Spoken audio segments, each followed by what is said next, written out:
3 аптадан кейін бізде Ташкентте кереметтей іс-шара болады. Сол іс-шараға баршаңызды күтеміз. Компанияның 5 жылдан кейін, 10 жылдан кейін, 20 жылдан кейін сіздерді не күтіп тұр? Қандай бағытта біз дамимыз, қандай өнімдер сіздерді күтіп тұр, және де компанияның основательдері сонау Америка құрама штаттарынан келеді, өз құлақтарыңызбен естіп, өз көздеріңізбен көретін боласыңыздар. Баршаларыңызды біз Ташкентте күтеміз. Қайырлы күн баршаға.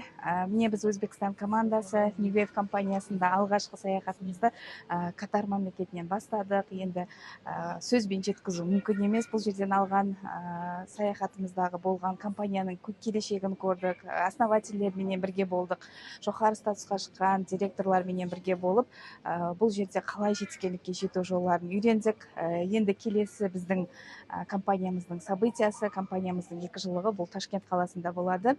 Бұл Катар мемлекетіне келе алмаған баршаны біз Ташкент қаласында сіздерді күтіп қаламыз. Қалдарыңыз қалай? Менің есімім Ардақ. Өзім Қытай мемлекетінен келдім. Жаңа толқында қазір супервайзер 5 дәрежесінде жұмыс жасаймын.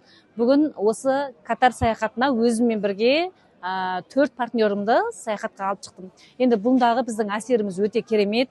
Бірінші мен компаниядан, әрі біздің командадан өте үлкен бір мейір махаббатты, береке, бірлікті көрдім.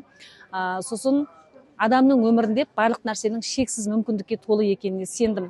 Егер сіз миыңыздағы бүткіл шектеуді алып, мен жасай аламын десеңіз, барлығын жасауға болатындығына сендім. Сондықтан компания өте үлкен бір мүмкіндіктерді береді. Бірінші сізге еркін өмір, еркін кәсіп, сұлулық, денсаулық сыйлаумен бірге сізге осындай бір әлемді аралауға ақысыз саяхаттарды сіздерге ұйымдастырып бере алады. Сондықтан ешқашан екіленбеңіздер, жаңа толқында болыңыздар.